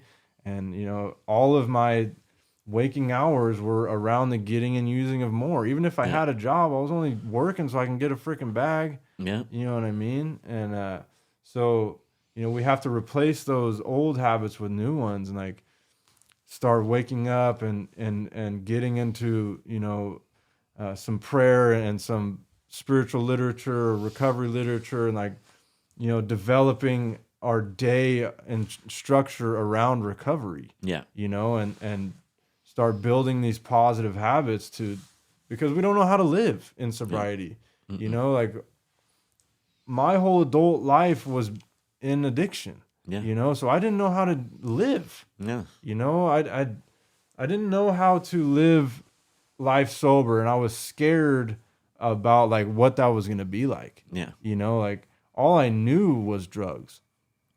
My whole lifestyle was around drugs. Yeah. You know, and so just the thought of like, what is life gonna be like sober? You know, how am I gonna have fun? Yeah. You know, like what is this all gonna be like? But when we get into these programs and like we start hanging out with people in sobriety, Yeah. and you know, we start to learn that, oh man, this life is so much better than anything drugs ever afforded. Oh yeah, it is. You It know? absolutely is. It's Yeah. crazy how it is like just so much better Yeah. on this side of the fence. It's, like I say, it's like it is so much. Real joy. It is. You know? It is. Yeah. It's so like God has blessed me in so many ways. It's just like I got this fiance now that we just click together. We don't argue. We don't fight. Yeah. It's like, man, I get in the shower, my clothes hit the floor, and by the time I get out of the shower, they disappear. I don't know where they go, but they go in the laundry somehow. It's like, man, we equal each other. We are so perfect for each other. I'm just in love with her so much. She's That's got awesome. this autistic son that is just perfect. And it's like wow. he is so perfect. It's just I've been blessed in just so many ways. Like my kids are perfect. Like so I'm in recovery, and my daughter at this time, like so I'm gonna go back to where I'm just starting to go, but my daughter's showing up with me at every FFR meeting. wow. She's meeting me there. Her and her friends are going with Is she me. in recovery or she No, just supporting she's you? just supporting me. Wow. And she went there for like a year and a half straight to FFR with me. Wow. Every FFR meeting. For a 16-year-old, 17-year-old to be Yeah. spending their Friday time night. on a Friday night with their dad, that is just That's awesome. something in itself right there. Yeah. I love her to death. She's such a good girl. And it's just that support, her being there, because when I was in my addiction, she sent me a letter saying that she didn't want nothing to do with me, that until I was clean, blah, blah, blah, that no longer she would be answering the phone, blah, just the whole deal. Like, you need to get some help, and she didn't want nothing to do with me. She's tired of it, So, but yeah, so now she's going with me every meeting. And we're just cruising through FFR. I'm doing steps with Nick. Life's changing. I'm being of service every way I can. And just start helping out as much as I can. Find out that I'm really good at greeting. And I don't know. I guess back then it was like COVID was still going. And I had to stop everybody out front and take their temperature before they went in and this and that. So I got on a really one-on-one basis getting to know everybody that way. Said I All had up in to, their business. yeah, like come here, let me hit the laser on your forehead, Yeah. and the kids and Interesting. the, everybody had to stop. I had to stop everybody at the door, and so I got to know them all very well. Yeah. And they got to know me well, that way. And are you naturally that kind of person, like outgoing? Yeah, I am. Yeah. I'm not shy. I just maybe when I was younger, I was a little shy in junior high or high school or something, maybe. But like now, not at all. Yeah. I am not the one that's shy at all. That's good. And, I make my sponsees door greet for me at meetings. Yeah. For me, it's hard to reach out. Like I built up like a hard exterior, you know, to keep people away from me. You know what I mean? Like I don't want you to approach me. Don't talk to me. Yeah. Leave me alone. I got my own shit going on. Stay away from me. So when I got into recovery, like it was difficult for me to meet people and to open up and so I had to force myself to do it, you know? Yeah. And so I would force myself to meet one person at every meeting. Yeah. I would go shake somebody's hand I didn't know, just introduce myself, Yeah. just to like break that barrier, you know? And I found that very productive for me because we all care about each other in recovery, you know? And it's a lot of it is about those relationships that we create in these rooms, you know, and like we need each other, you know, and it's very important to have relationships in recovery, you know, with people that care about you and like have your best interests in mind. And if you're not willing to like reach out, you're not going to be able to develop those relationships. Exactly. You know what I mean? And like guys will come up to you and that's nice too when you're early in recovery. Guys that will come shake your hand and like welcome you and give you a hug and stuff like that. That's very important too. And like that's a huge part of being a door greeter, you know, is like making people feel welcome. Yeah. You know, especially people that are new and like coming off the streets and like have that shell and don't up. know anybody and they're like, what am I doing here? Should I even be here? You know, it's like, then that's all, you know, all they need is somebody to just look at them, say, or like, and then they're gone. Never coming back. And never coming back. They're like, oh, they're judging me. Yeah. That's why I make it a point that I go out of my way and be very hospitable to people. Tell them where the coffee's at. Say, hey, if you need anything else, just hit me up or whatever. And, you know, I'm just naturally a good greeter, I guess. Yeah. And outgoing and not shy anymore to not talk to people. I talk to people all the time. I'm a soldier for Christ now. At the gas pump, I'm talking to strangers on the other side and talking to them about Jesus. It's like I'm doing that now, and I'm like, we'll have a 30-minute conversation at the gas pump. People are honking at us because we're talking. I'm like, we're talking about Jesus here. You know, it's like, it's like just crazy. The wild. way it's crazy that I would be talking about Jesus and doing what I'm doing now and living the life. I never would have thought I'd be living the life I'm living now. I know. It's crazy. It's great. So you started working the steps, and how did that go for you? It went great. It went great. I got those done. Then started sponsoring guys myself. What did you get out of the steps? The steps, I got the tools on how to run my life the way it needs to be ran.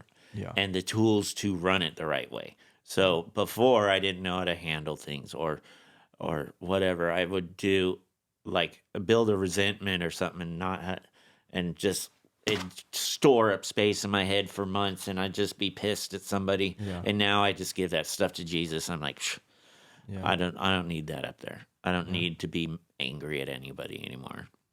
Right. And I don't need to be just, you know, in that pit of misery that I was in. I have the tools to keep myself out of that area of, you know, life living, and just the tools is the most important part, you know, being able to reflect on yourself and do an inventory every day and say, what did I do yesterday that I don't want to do today? Right. And how do I handle that today and figure it out to where it doesn't happen today? And those are the tools that the 12-step study does. It gives you those tools, and then it digs out the old stuff that you still dragging along in that backpack of stones that, you know. And so when you worked through that 4-step, did some of those resentments towards like your brother, did you have any like the grief stuff come up? Yeah, so that's what so let's back up just a little bit. So when I just started in recovery at the 180 church, this is before, so I went to jail and I had to, that whole court process and all that. So I ended up on an ankle monitor. So I'm on an ankle monitor also. I'm doing that. And so the what was it, the 4-step you were talking about? So I'm working through those and I'm doing that grief counseling at the same time as I'm working the steps. So that grief counseling I was talking about, that helped me with all of the grief and had me working that through the reentry program is what it was for Placer County. And that helped me with the grief. The fourth step, I worked on more of what I did to other people, or so on and so forth. And that other stuff that, like the resentment I had towards my dad for abandoning us, basically, I had to work on that stuff. And, it was just, there was a few other things that I'm not going to go into, but yeah. So that kind of stuff I really worked on. The grief, not so much with the fourth step. It was more through that grief counseling. That was just crazy how there's a few booklets and they offer them there at Placer County. And I can get the booklets so you can show them on the show again. But there's these booklets that are just awesome for grief. And what kind of advice would you give somebody that is going through grief? So see a therapist. Yeah. Actually get a therapist. I would recommend. That was a game changer for me. Seeing the therapist once a week, and then that class also during that week. So I'm seeing the therapist for life in general, and then tell them you're dealing with grief, and then do a grief counseling class, or they'll offer you, the therapist will have tools to teach you how to deal with therapy. A lot of people don't think that they can do therapy or whatever, or they're like, oh, that's not going to work for me. It worked for me. I didn't think anything would work. It'll work if you're honest. Exactly. If you're honest with yourself and you're honest with them, they'll give you the tools to fix it. And so what do you think, was the perspective change associated with that grief that helped you overcome it?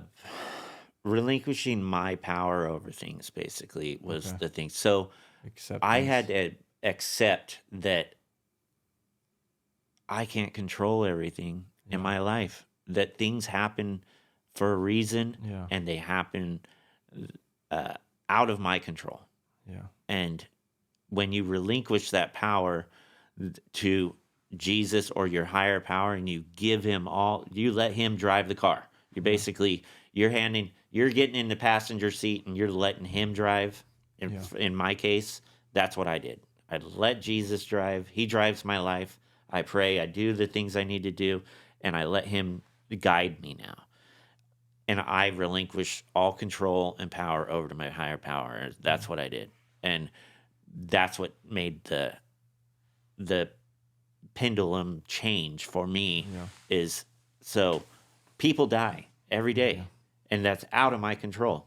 Stuff happens. I could die in a car accident leaving here, and that's out of my control.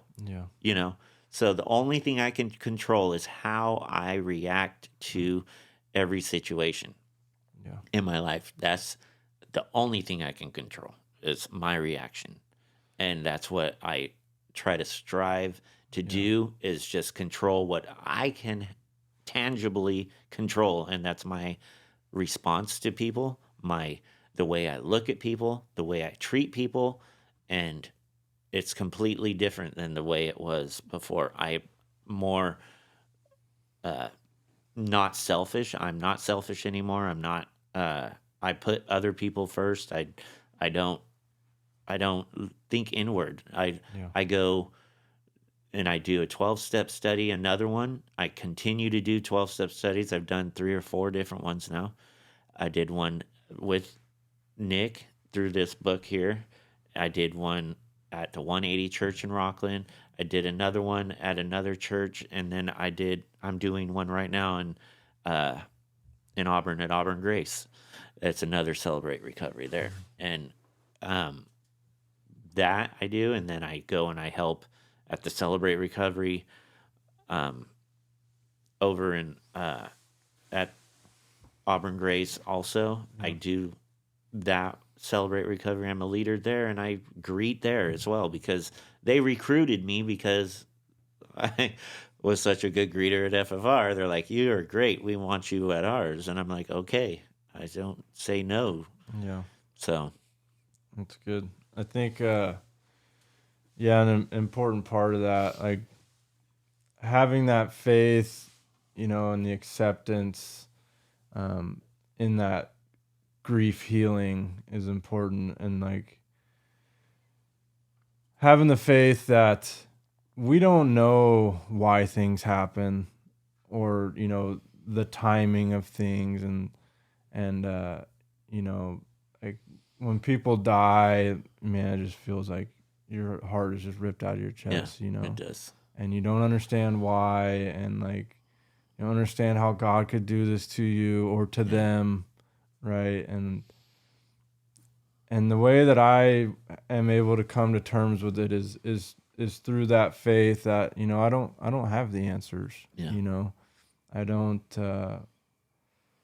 don't know why, but I have trust in God that He knows why, and that all things work for good in the end, and I just have that faith in that, and it was their time, like you said, we all die. Absolutely. And it was their time, and also, just having gratitude for knowing them, like being grateful that you had those experiences, that you I'm got so to grateful for all that. Yeah, that you got to have time with your brother and your ex, and like remembering those good times, and like holding that memory of them.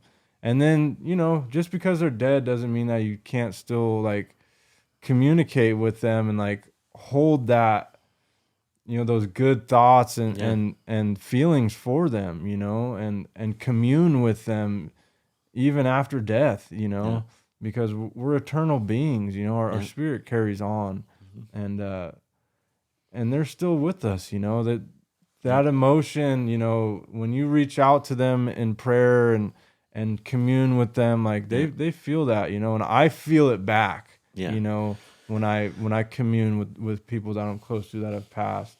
And so like living in that faith that I don't understand, that I don't need to understand, but like allowing Jesus to take the wheel, right? And just understanding that I just need to play my part and have acceptance for life, and for the way that things are going, and just do the next right thing and carry on. And part of that too is like living and carrying on a legacy for them too, and like trying to honor them in their death, and like, do something real with the time that we have, because life is so precious. It could just be stripped from you at any time. And I didn't want to go out like that. You know what I mean? I didn't want to die a freaking drug addict. No. Death, that miserable death alone in a street or in a prison cell. I wanted something better for myself. I wanted something better for my family. I wanted to stop hurting people. I wanted to give my daughter a better life. And I wanted to be the man that she needed in her life. And like I needed to be the man that I needed in my life too. And to change, to be the stop of this generational curse of addiction. I want to break the cycle. I don't want my kids to have to grow up that way. Me neither. I don't want my children to have to see me struggle with addiction. And my daughter saw me, she visited me in jail when she was real young, but she doesn't remember any of that. And she never has to see me that way. And I got more children now that are never going to see me drink or use. And that's very important for me to be the example, right? For our children and for our community and for people like us, because I come from a, an environment where I was running around in the streets pretty heavy. And so those guys see me changing and like living differently, and a lot of those street guys want something else too. The streets have nothing for you. No, they don't. The streets don't love you. Nope. Drugs don't love you. None of the people on them either. Nope. They don't love you. You think they might be your friends or something. They're not. It's all a sham. It is. It's a lifestyle, and there's no love in the streets, you know? So, and most of the people that are in the streets are broken. They're hurt. They're hurt people, and hurt people hurt people, and So when you're the example and you stand up for something righteous and like get your stuff together and do a 180 and you become the light in the darkness, right? Absolutely. We go back into these places and tell our brothers and sisters like we don't have to live this way anymore. This is all a lie. You know, what we're being fed in the media is a lie. Yeah. You know, what we're hearing on the radio is a freaking lie. This is the truth in here. You know what I mean? Absolutely. Like, this is the living truth. Jesus is the truth. He is. And this life of recovery is a real life. Yeah. You know, that street life isn't real. No. You know, and so when they see us make progress and like go from, you know, that place of darkness and like work these programs and get some life back in us and like lead the way, you know what I mean, and show them that there's another way to live. It plants seeds in them too. Oh, yeah, you know, absolutely. they get curious, and I've had lots of friends reach out to me and be interested in recovery just because of the things that they've seen me do. Yeah. And that's what it's about, right? Like, that's the Great Commission. Yes, is bring that word and to bring the gospel to people that are still out there suffering. Absolutely. And something that you touched on earlier, you know, how you feel like God allowed you to go through these things in order to create the man that you are today. Absolutely. And like, we go through those hard times so that, you know, the things that the devil used against us, God will use for purpose. Absolutely. You know, and all that pain and misery and like turmoil that we go through doesn't have to be in vain. You know, we can use that experience to help somebody else to get through that. Yeah. And that's the purpose in the pain, you know, if you can see that, you know. And that's where I keep saying that people need to be broken all the way down and stripped of everything to see that. I know I'm too stubborn and would not see it until I was completely stripped of everything. Yeah. Yeah.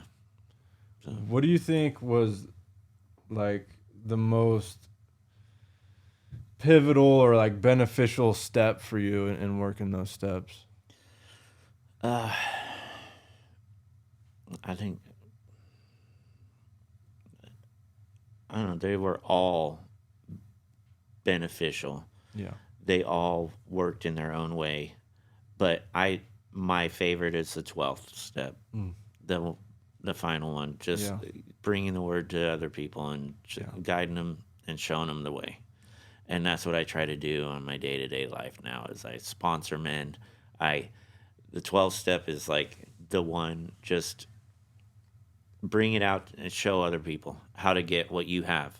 And that's what we're called to do, is just give away what we got. Yeah. And that's part of being that selfless person that you need to be, and just give it away and just show them. And either you can lead a horse to water, but you can't make them drink. But at least you led them there and showed them where the water's at, and they can come back for a drink. Yeah, and you never know. You know, you plant those seeds, and that's really all you can do, right? Yeah. So that's my favorite step, is just being able to be of service and help other people and guide them. Because I do a lot. I go, like, on Mondays, like I said, I do a 12-step study, work on myself, and I help other guys there I'm accountable to, and they're accountable to me. And I bring other people to FFR from that. I got another friend that's coming over. He's helping me greet now, and from that step study, and just showing him the way, showing him the ropes, and just guiding him through his walk. And he's not even a drug addict. He's just got some other issues. But hey, it's all the same. We all suffer from something. Yeah. And so, yeah, it's just being of service and helping out, guiding other men, and having that group of men to help keep me accountable.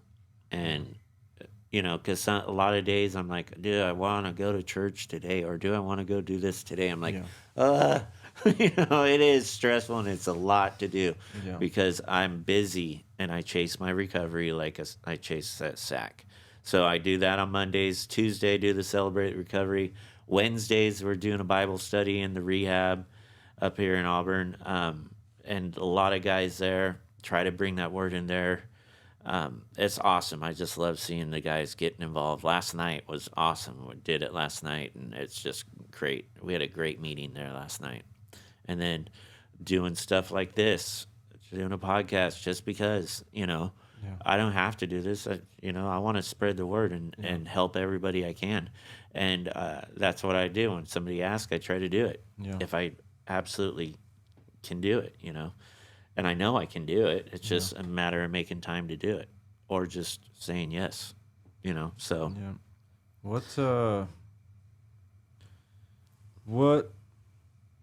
What gives you the most like meaning in recovery? The other men. Yeah. The other men, so me and Nick and Saint will go out to dinner.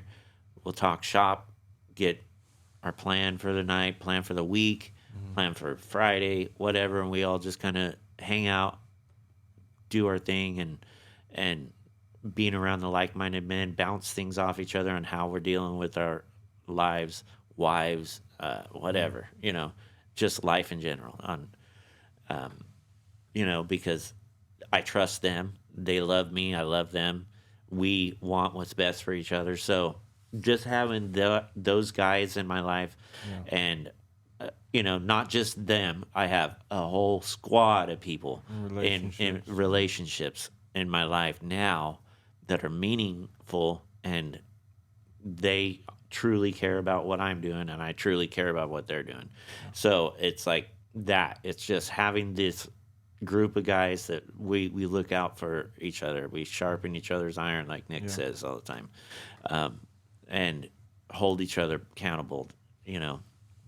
There's a whole group of men in my 12-step study that I'm doing on Mondays that, dude, all these guys, we got like 8 or 9 guys in there, and they're just all great. And they're telling their deepest, darkest secrets. I'm telling mine. We're all just, that's how that 12-step works. It's just, you're all vulnerable. You're all open with all your dirty dirt, and the stuff how you act and how you treat people, how everything, is coming out there. And it's just, that is true recovery. Yeah. And that's true purpose, on having a purpose and a real drive, and having purpose is just everything.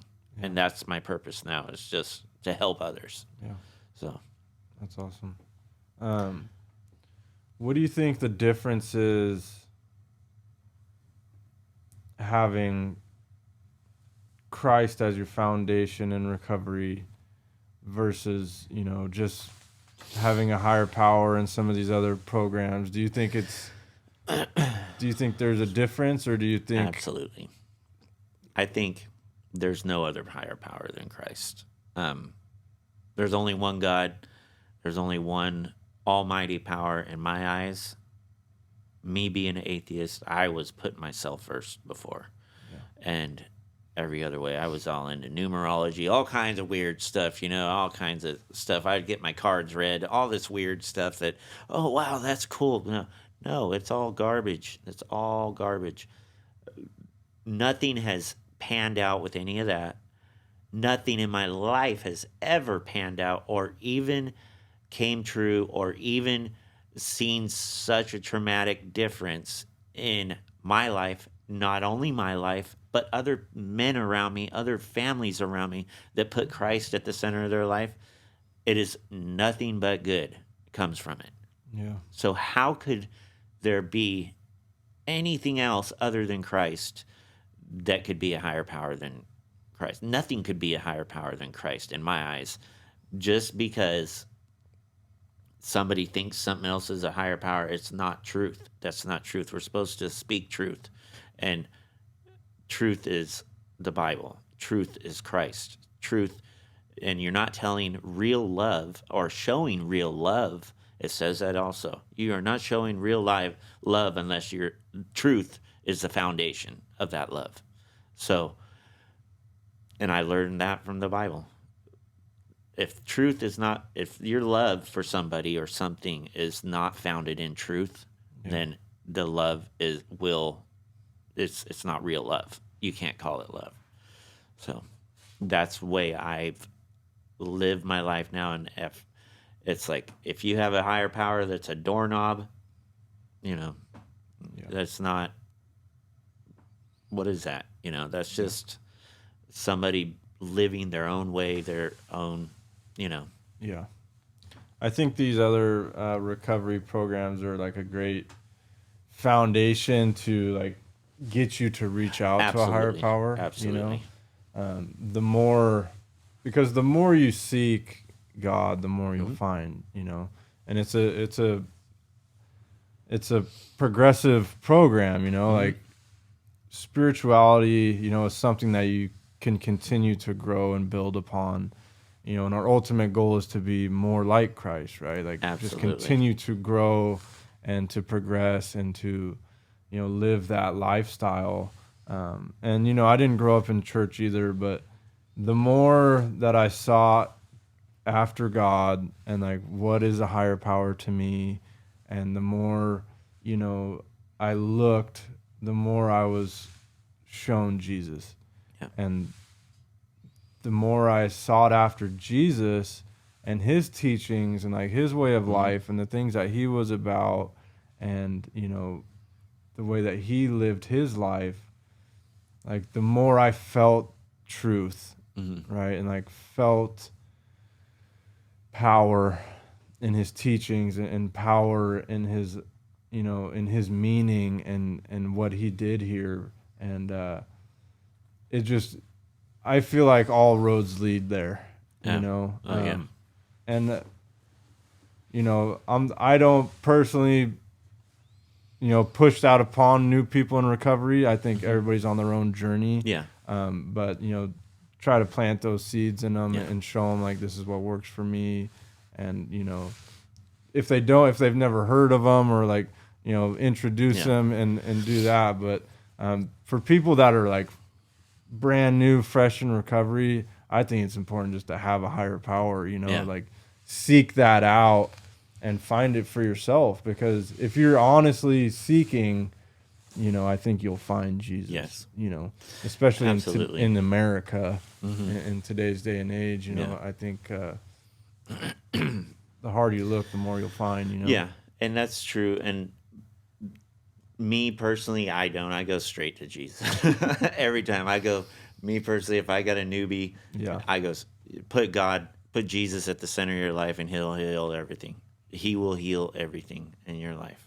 And that's what I tell everybody, and that's what I pray for everybody. It's like I go out of my way, like, to pick people out of the crowd that are kind of, you'll see me at church. It's like I go and I'll scan the room, like, who's hiding from me? Who's hiding from me? And I'm like, come over here. It's like, or I'll just see, like, it's like God will speak to me and say, hey, you need to pray for this one. You need to pray for that one. You need to pray for that one.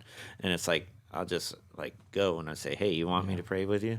And normally, I haven't had anybody turn me down. Oh, I've had one guy turn me down. Oh, I'm all right, but he's a Christ heavy believer and this and that, and he's just like, oh, I'm all right now. I'm vibing with the music, So how do you think that obedience has impacted your life, and like when you spend time in prayer and like you feel called to do things and like you're obedient to those things, how do you think that's developed, and like how do you feel that's changed you? So like I used to not want to be the one praying or whatever, but Nick would call on me to pray at like dinner, like after church we'd all go to dinner or something. He'd call on me, Damon, pray it in, or Damon, do this, Damon, do that, and I'm like, okay, I'll try, But then the more and more you do something, so it just shows, like, the more and more you hit your knees, the more and more it's just going to start to flow. And it's just going to, when you get that relationship with Jesus, it's like, it's like a marriage is the way I see it. It's like a marriage with him. and that's what he wants. He wants you to have that relationship like a marriage with him. And I say this all the time. It's like, if you're married to this woman, but you don't look and you don't talk to her, is that a relationship? Right. You're not communicating with her. You're not talking to her. You're not running nothing past her. But so that's what the relationship Jesus wants with us. And if you're not doing that, you're not running things past him, you're not praying for him or praying to him or talking to him like I'm talking to you right now. Just run something past him. Jesus, should I do this? Is this for me? Just start doing that and start having and building a relationship with him. And then you'll start to see, and he's going to start talking and answering you subconsciously that you are going to already know the answer to what he's going to say. It's like he's there. His spirit is in us. So it's like, it starts to come natural. You start praying more, you start talking to him more, he's going to start talking to you more.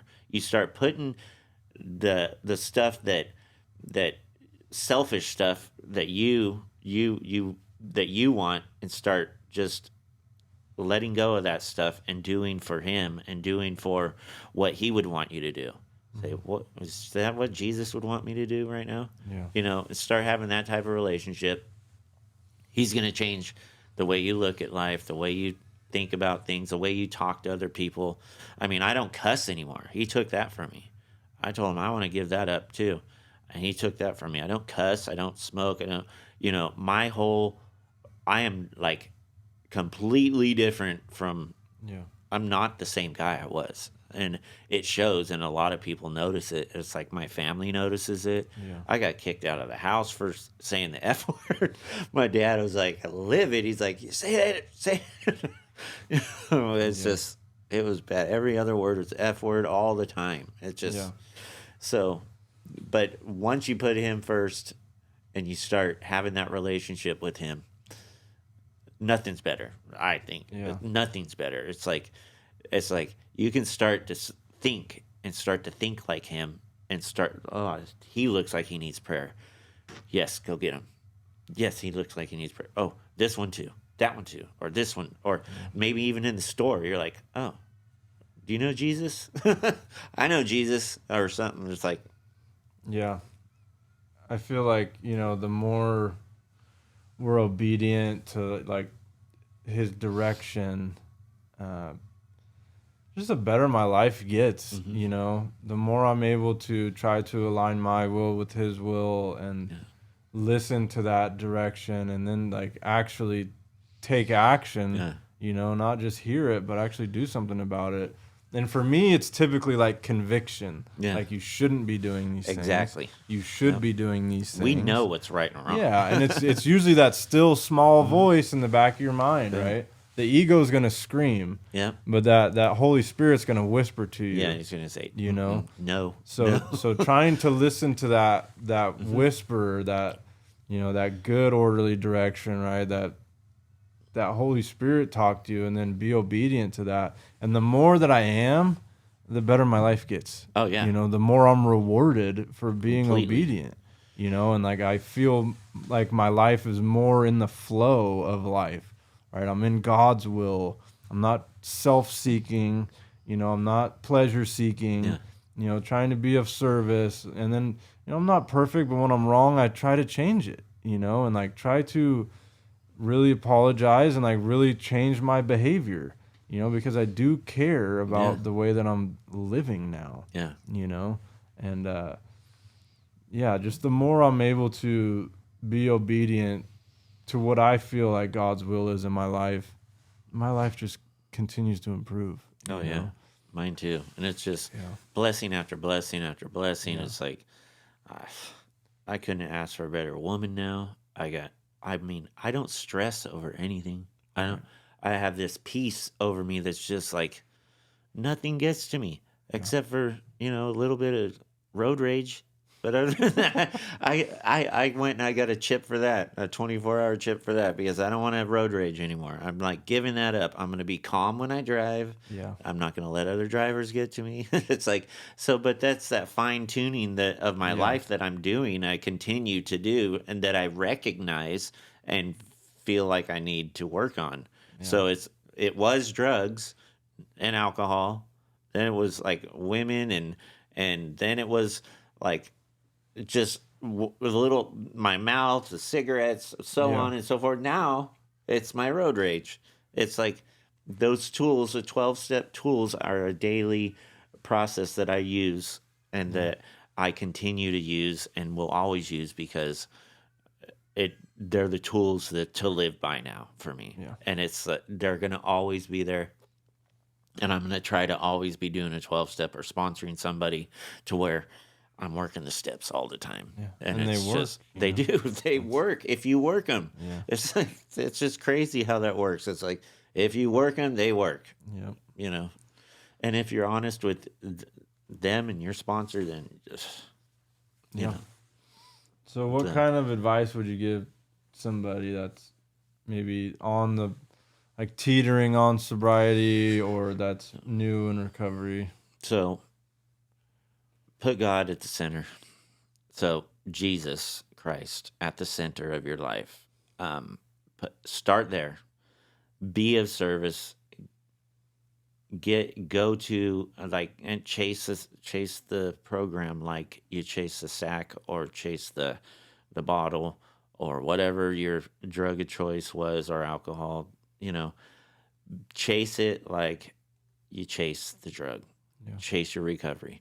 Get into, I don't care if it's NA or AA, whatever works for you, but put God at the center of it all. And then tell me, give it 6 months and try it. See what happens of it. And but don't just go to a meeting and then just sit in the back. Go get to know people, get out of your shell, get to know people, and be of service. That's the number one biggest thing for me and my recovery. Was as soon as I became of service, everything changed. It was like, I'm helping, I'm putting out chairs, I'm making coffee, I'm doing whatever, I'm doing childcare, I'm doing whatever needs to be done and get it done.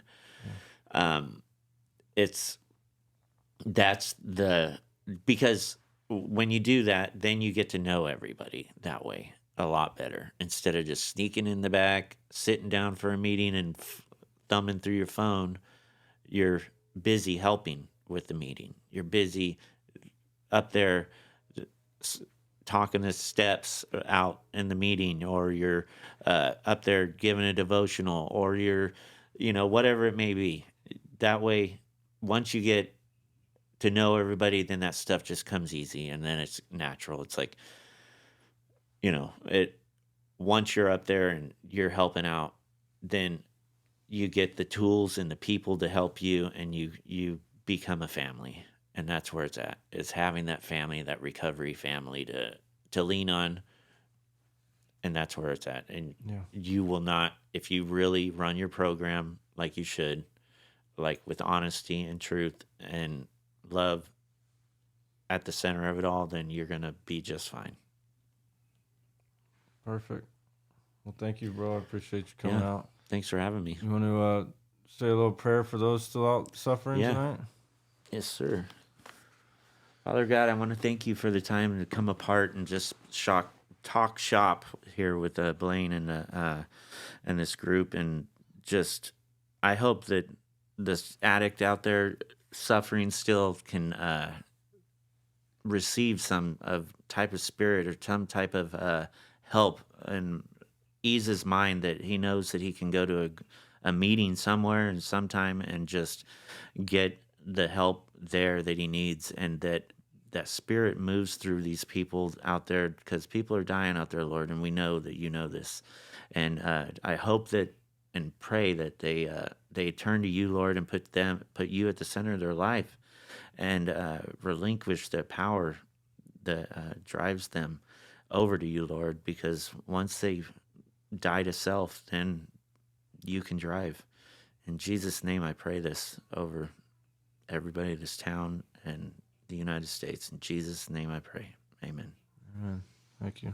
Love you, bro. Love you too.